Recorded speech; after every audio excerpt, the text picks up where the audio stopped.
देख रहे हैं मौलिक शक्ति न्यूज और मैं हूं आपके साथ साइमा। बीजेपी क्या नई सहयोगी अजीत पवार वाली एनसीपी के लिए शिंदे खेमे को नाराज करना चाहेगी? ये सवाल इसलिए कि महाराष्ट्र में कुछ ऐसे घटनाक्रम चल रहे हैं जिसमें इस तरह के हालात बनते नजर आ रहे हैं। रिपोर्ट है कि अजीत पवार वाली एनसीपी ने विधानसभा और लोकसभा चुनाव के लिए बीजेपी के साथ सीटों पर समझौता कर लिया है। अजीत खेमे के सूत्रों के हवाले से कहा जा रहा है कि लोकसभा में वो 13 से 15 सीटों पर चुनाव लड़े। महाराष्ट्र के उप मुख्यमंत्री अजीत पवार ने खुद ही एक दिन पहले ये कहा था कि उनकी एनसीपी 90 विधानसभा सीटों पर चुनाव लड़ेगी।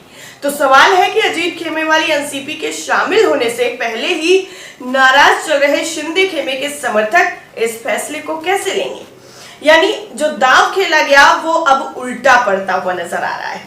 अजीत पवार के नेतृत्व वाली एनसीपी को आवंटित किए जाने वाले कैबिनेट विभागों की संख्या में कटौती से शिंदे खेमे में नाराजगी बताई जा रही है।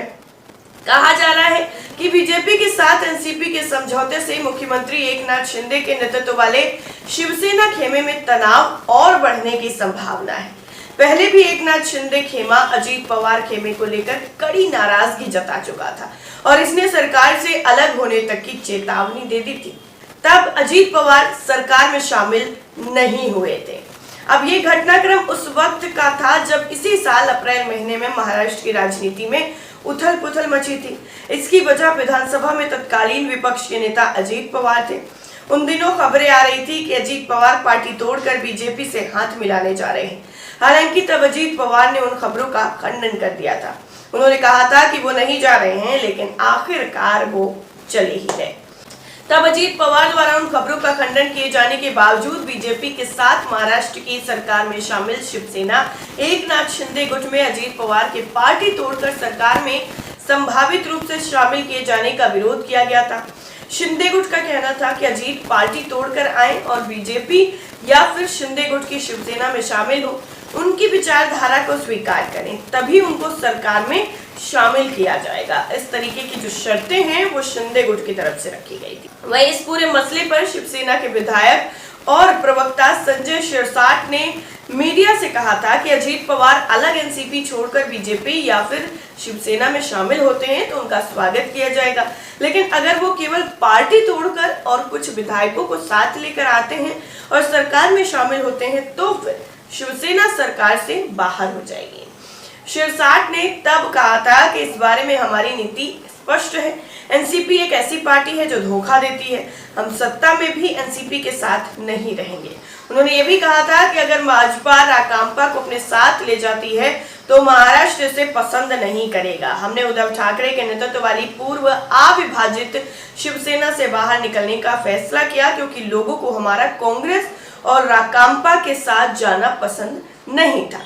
उन्होंने ये भी कहा कि अजीत पवार को एनसीपी में खुली छूट नहीं है, इसलिए अगर वो एनसीपी छोड़ते हैं तो हम उनका स्वागत करेंगे।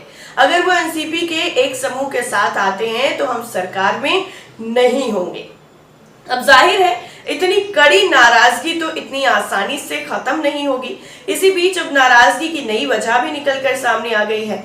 अजीत पवार खेमे के एक वरिष्ठ एनसीपी नेता ने द इंडियन एक्सप्रेस को इंटरव्यू देते हुए ये बताया है कि 90 विधानसभा सीटों के बारे में बयान बहुत तार्किक है, लेकिन ये भी तय हो गया है कि एनसीपी 13 से 15 लोकसभा सीटों पर भी चुनाव लड़ेगी। इसमें 4 सीटें शामिल होंगी जिनमें एनसीपी के मौजूदा सांसद हैं और औरंगाबाद जैसी सीटें भी शामिल हैं, जहां विपक्ष ने 2019 में जीत हासिल की थी। रिपोर्ट के मुताबिक नेता ने कहा है कि अपनी स्थापना के बाद से पार्टी लोकसभा चुनाव में महाराष्ट्र में दोहरे अंक का आंकड़ा पार नहीं कर पाई है। उन्होंने कहा कि यह सुनिश्चित किया जाएगा कि हम इस बार दोहरे अंक का आंकड़ा पार करें। शिंदे गुट के पास 13 सांसद हैं, वो तय करेंगे कि कितने लोग लोकसभा चुनाव लड़ेंगे, लेकिन हमने स्पष्ट कर दिया है कि हम 13 से 15 सीटों पर चुनाव लड़ेंगे।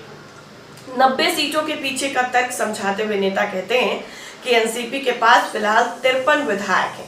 उन्होंने कहा कि इसमें से 2 निर्दलीय विधायकों यानी देवेंद्र भुयार और संजय शिंदे को जोड़ा जाए जिससे संख्या 55 हो जाएगी। उन्होंने ये भी कहा है कि कांग्रेस ने महाराष्ट्र में 45 विधानसभा सीटें जीती हैं।